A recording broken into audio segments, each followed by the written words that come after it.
नमस्कार, जय Jagannath. Shri education Odia YouTube channel को आपण मानकु समस्त को सुस्वागत।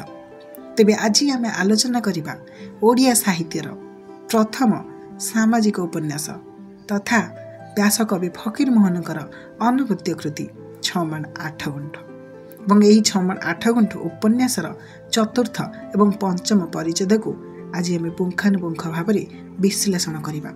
देखिबा फकीरमोहन सेनापति कौन ता भितर वर्णना करिसेंती जहा एही परिच्छेद तथा उपन्यास को आज सुधा ओडिया साहित्य तथा विश्व आगरे वर्तमान पर्यंत मध्य कालजय कर रखिছে। तेबे चलंतु देरी न करी भिडियो को आरंभ करी। अयं निजः परवेति गणना लघु चेतसांग मंगराजे निज पर चाष बुझंती नाही। शास्त्र रे पाठ डाकुछि लघु चेतना माने आपणा ओ पर एहीपरि बुझंती।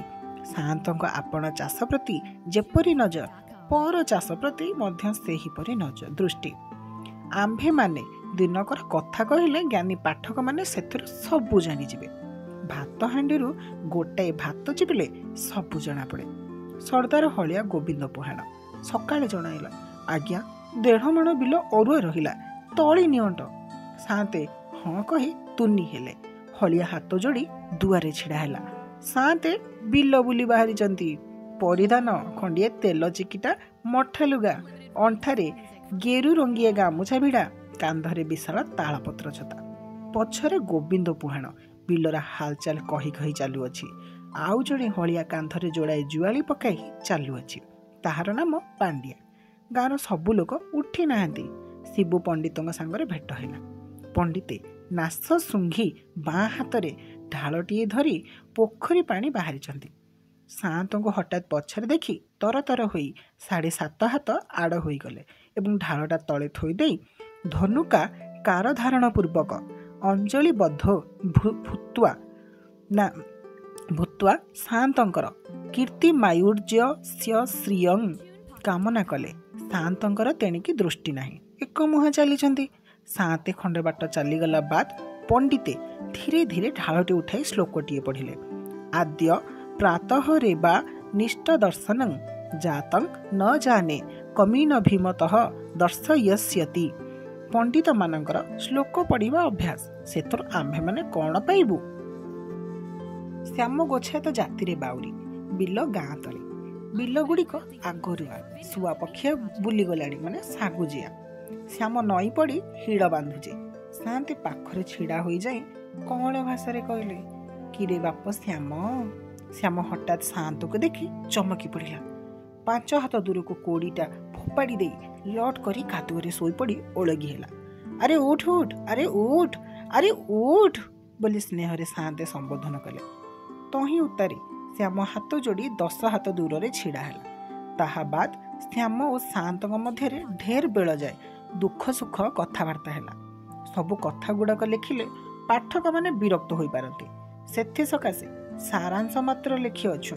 अर्थात श्याम वंश उपरे शांतंकर भारी नजर। श्याम बाप अपरतिया रोज रोज संज बेले शांतक पाखक जाई बिल बाड़ीर हालचाल जणाउला एवं किपरि चाष कले धान खूब फलिब एसबु कथा पचारुला इत्यादि इत्यादि। मात्र श्याम सेपरी करे नाही। एते अवसर बिल उपरे शांतंकर नजर अकस्मात पड़ीगला। चमकी पड़िला परी मुरबी पणिया करी कहिले, अरे श्याम तू कौन करुचु? तुटे तो निहाती अलु, चाष करी जानु ना। अरे एते निघंज करी रोइले कौन धान फले? गछ निश्वास मारिब तो निश्वास मारिब तो बाट रखी ना। गछ निश्वास मारिब किपरि? उपाड़े उपाड़े उपाड़े अधा उपाड़ी पका अधा उपाड़ी पका। गोविंद भल करी अनाई शांतकर पोशाकता कला। श्याम थरी थरी हाथ जोड़ी कहला, आज्ञा मु तो सब वर्ष एहीपरि रुए, समस्ते रुहते। शांते विरक्ति होई कहले, अरे ओलो भल कहले शुणु ना। गोविंद आड़ को चाही कहले, अरे गोविंद देखाई दे तो। यही कथा मुहर न बाहरणु गोविंद और पांडिया 2 कियारी बिल अधा पदा करी पकाइले। श्याम डक्का पारी शांतंग गोड़ तले पड़ुଥାଏ। शांते रागी जाई शांतणीक सहित श्यामर भाई लेखा संबोधन करी कहले, तू बिल करी जाने न जान करज धानर मूल कलंतर विश्वास रखिले जानिबु। ଶ୍ୟାମ ଭୟରେ କାଠ ପିତୁଳାଟି ପରି ଛିଡ଼ା ହୋଇଥାଏ। ସାଆନ୍ତେ ଆରେ ଗୋବିନ୍ଦା ଥାଉ ଥାଉ ଥାଉ, ସେ ଯାହା ଇଚ୍ଛା କରୁ। ଏହା କହି ଆପଣ ଅରୁଆ ବିଲ ଆଡ଼କୁ 2 ଭାର ତଳି ଧରି ବାହାରିଗଲେ। ତେବେ ଦେଖିପାରିଲେ କିପରି ଭାବରେ ମଙ୍ଗରାଜ କୃପଣ ଥିଲେ। ନିଜ ବିଲ ଅରୁଆ ରହିବ ବୋଲି ସେ କ'ଣ କଲେ ନା ଆମର ସରଳ ଏବଂ ନିରୀହ ଶ୍ୟାମ ବଛାୟିତ ବିଲ ବା ଯେଉଁଟାକି ଶୁଆପାଖିଆ ହେଇଯାଇଥିଲା, ଅର୍ଥାତ୍ ସେ ରୋଇଥିଲା ତାହା ସବୁଜ ବର୍ଣ୍ଣ ଧାରଣ କରିଥିଲା ବା ଗଜି ମାରିଯାଇଥିଲା ବା ଚେର ଉଠିଯାଇଥିଲା, ସେଇ ରୁଆ ବିଲ ଗୁଡ଼ିକ ମଧ୍ୟରୁ ଜିଅନ୍ତା ଗଛକୁ ଉପାଡ଼ି ନେଇ ନିଜ ଅରୁଆ ବିଲକୁ ଯାଇଥିଲେ। ତେବେ ଏଠାରୁ ଆମେ ଜାଣିପାରିଲେ କି ରାମଚନ୍ଦ୍ର ମଙ୍ଗରାଜ କେଉଁପରି ଭାବରେ ନିଜର ପ୍ରଜା ପାଳନ କରୁଥିଲେ, ନିଜ ଜମିଦାରୀ ଭିତରେ ଆସୁଥିବା ଲୋକମାନଙ୍କୁ କ'ଣ କରୁଥିଲେ ନା ଅତ୍ୟାଚାର ଏବଂ ଶୋଷଣ କରୁଥିଲେ। ଏବେ ଆମେ ଆସିବା 6 ମାଣ 8 ଗୁଣ୍ଠ ଉପନ୍ୟାସର ପରିଚ୍ଛେଦ ସଂଖ୍ୟା 5 ଅର୍ଥାତ୍ ପଞ୍ଚମ ପରିଚ୍ଛେଦ ମଙ୍ଗରାଜଙ୍କର କୁଟୁମ୍ବ। ରାମଚନ୍ଦ୍ର ମଙ୍ଗରାଜେ ଜଣେ ବହୁପୋଷୀ ଲୋକ। ଘରେ ଖାଇବାକୁ କୁଟୁମ୍ବ ଢେର। ନିଜେ ସାଆନ୍ତାଣୀକୁ ଛାଡ଼ି 3 ପୁଅ ହିସାବରେ 3 ବୋହୂ, ପୋଇଲି ପରିବାର 20 କି 22 ଏହିପରି 30 ଲଗାଲଗି। ପ୍ରତି ଜଣର କଥା ଲେଖିବାକୁ ଗଲେ ଢେର ଲେଖିବାକୁ ହେବ। ମାତ୍ର ଆପଣ ତ ଆମ୍ଭମାନଙ୍କ ସ୍ୱଭାବ ଜାଣନ୍ତି। ମିଛ କଥା ଲେଖିବା, କଥା ବଢ଼େଇ ଲେଖିବା, ଅକାରଣ କଥା ଲେଖିବା ଆମ୍ଭମାନଙ୍କ ଧାତୁରେ ଚଳେ ନାହିଁ। ମଧ୍ୟ ମା ଲିଖେତ୍ ସତ୍ୟଂ ପ୍ରିୟଂ ଅର୍ଥାତ୍ ସତ୍ୟ କଥାରୁ ମଧ୍ୟ ଅଧା ଅଧି ଛାଡ଼ି ଦେବାକୁ ହୁଏ। ଉଆସ ମଧ୍ୟରେ ସ୍ତ୍ରୀ ସଂଖ୍ୟା ବେଶୀ। ରାମ ଭଣ୍ଡାରୀକୁ ଛାଡ଼ି ପୁରୁଷ ତୁଣ୍ଡ ପ୍ରାୟ ଶୁଭେ ନାହିଁ। ସାଆନ୍ତେ ତ ଧନ୍ଦାରେ ଲାଗିଥାନ୍ତି। 3 ପୁଅ ଜୁଆଣ। ଚଉପଟ ଖେଳିବା, ଗୋବରା ଚଢ଼େଇ ଧରିବା, ଲୋକଙ୍କ ସହିତ ଦଙ୍ଗା ଫିସାଦ କରିବାରେ ସେମାନଙ୍କୁ ବେଳ ଅଣ୍ଟେ ନାହିଁ। ଗଞ୍ଜେଇ ପତ୍ର ଖାଇବାକୁ ମଧ୍ୟ କିଛି ବେଳ ଲୋଡ଼ା। ଗୋବିନ୍ଦପୁର ହାଟର ଗଞ୍ଜେଇ ଦୋକାନୀ ଜଣେ ଗହିକି ଉପରେ ଖପା ହୋଇ କହିଲା, ଏଟା ଗ୍ରାହକ, ଆରେ ଯାମ ମାଲ ନ ନେ, ଏକା ସାଆନ୍ତ ଘର ବାବୁମାନଙ୍କ ପାଇଁ ମାଲ ନିଅଣ୍ଟ। ବାପ ପୁଅଙ୍କର ପ୍ରାୟ ଭେଟ ହୁଏ ନାହିଁ। ଜଣେ ମୁରବୀ ଭଳିଆ ଲୋକ କହିଥିଲେ, ଆହେ ମଙ୍ଗରାଜେ, ପୁଅମାନଙ୍କୁ କିଆଁ ପାଖ ପୁରାଅ ନାହିଁ। ମଙ୍ଗରାଜ ଉତ୍ତର ଦେଲେ, ଆହା ତୁମ୍ଭେ କି ଶାସ୍ତ୍ର ଶୁଣିନାହ? ଲାଳୟତେ 5 ବର୍ଷାଣି 10 ବର୍ଷାଣି ତାଡ଼ୟତେ ପ୍ରାପ୍ତେ ତୁ 16 ବର୍ଷେ ପୁତ୍ରଂ ମିତ୍ରବତ୍ ବଦା ଚରତେ। ଆଉ ଥରେ, ଲାଳୟତେ 5 ବର୍ଷାଣି 10 ବର୍ଷାଣି ତାଡ଼ୟତେ ପ୍ରାପ୍ତେ ତୁ 16 ବର୍ଷେ ପୁତ୍ରଂ ମିତ୍ରବଦା ଚରତେ।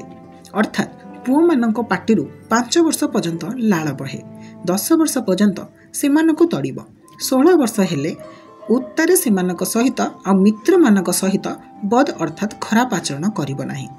ବାସ୍ତବରେ ଦେଖାଯାଉଅଛି ସାଆନ୍ତେ କାହାରି ସହିତ ସଙ୍ଗାତ ମିତ୍ର ବସି ମାଲି ମକଦ୍ଦମା କରି ସେମାନଙ୍କ ଜମିଜମା ଛଡ଼ାଇ ବଦ ଆଚରଣ କରନ୍ତି।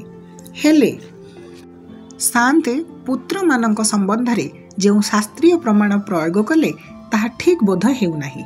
ଶୁଣାଯାଏ ପୁଅମାନେ ନିଶା ପାଣିରେ କିଛି ଉଡ଼ାଇ ଦେବାରୁ ବାପ ପୁଅଙ୍କର ଅପଡ଼। ଉଆସ ମଧ୍ୟରେ ସାଆନ୍ତାଣୀ ଗୋଟାଏ କୋଠରୀରେ ପଡ଼ିଥାନ୍ତି। କାହାରି ସହିତ କଥା ନାହିଁ। କେବଳ ଭାଟ, ଭିକାରୀ, ଭୋଖି, ଶୋଷି ଆସିଲେ ତାହାଙ୍କୁ ଖୋଜନ୍ତି। ବୋହୂମାଙ୍କ କଥା ଲେଖିବା ଅନୁଚିତ। ବଡ଼ ଲୋକ ଘରେ ବୋହୂ ଭୁଆସିଣୀ କଥା ଦାଣ୍ଡରେ ପକାଇଲେ ଲୋକେ ଆମ୍ଭମାନଙ୍କୁ କ'ଣ କହିବେ?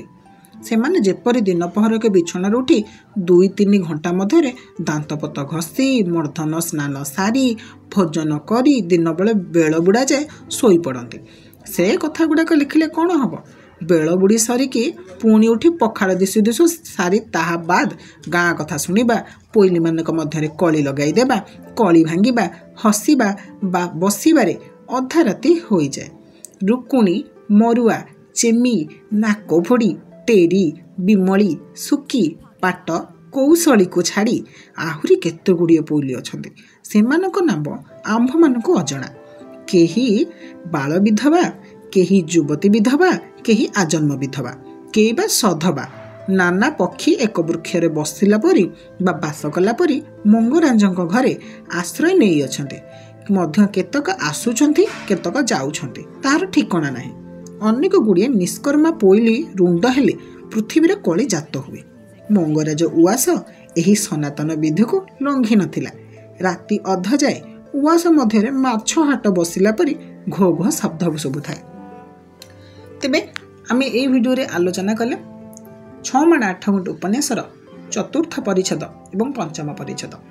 ଚତୁର୍ଥ ପରିଚ୍ଛଦରେ ରାମଚନ୍ଦ୍ର ମଙ୍ଗରାଜଙ୍କର କୃପଣ ପଣିଆ ସମେତ କିପରି ଭାବରେ ସେ ଚାଷର ତଦାରଖ କରୁଥିଲେ ତାହା ଆଲୋଚନା କଲେ ଏବଂ ପଞ୍ଚମ ପରିଚ୍ଛଦରେ ଆମେ ଜାଣିବାକୁ ପାଇଲେ ରାମଚନ୍ଦ୍ର ମଙ୍ଗରାଜଙ୍କର କୁଟୁମ୍ବରେ କେତେ ଲୋକ ଅଛନ୍ତି ଏବଂ କେତେଜଣ ପ୍ରାଣୀ ରାମଚନ୍ଦ୍ର ମଙ୍ଗରାଜଙ୍କର ଉଆସରେ ବା ଘରେ ବାସ କରିଥାନ୍ତି। ତେବେ ୟାର ପରବର୍ତ୍ତୀ ଭିଡ଼ିଓ ଗୁଡ଼ିକ ଆମ ଚ୍ୟାନେଲ ବହୁତ ଶୀଘ୍ର ପଡ଼ିଯିବ, ତେଣୁକରି ଚ୍ୟାନେଲକୁ ସବସ୍କ୍ରାଇବ୍ କରିଦେଇଥାନ୍ତୁ ଏବଂ ଚ୍ୟାନେଲର ବେଲ୍ ଆଇକନ୍ଟିକୁ ଅଲ୍ରେ ସେଟ୍ କରିଦେଇଥାନ୍ତୁ। ଆଉ ସବୁ ଏଇଭଳିଆ ଭିଡ଼ିଓ ଦେଖିବା ପାଇଁ ଆମ ସହିତ ଯୋଡ଼ି ହେଇକି ରହିଥାନ୍ତୁ। ଦେଖା ହେବ ଆଉ ଗୋଟେ ନୂଆ ଭିଡ଼ିଓରେ। ଜୟ ଜଗନ୍ନାଥ।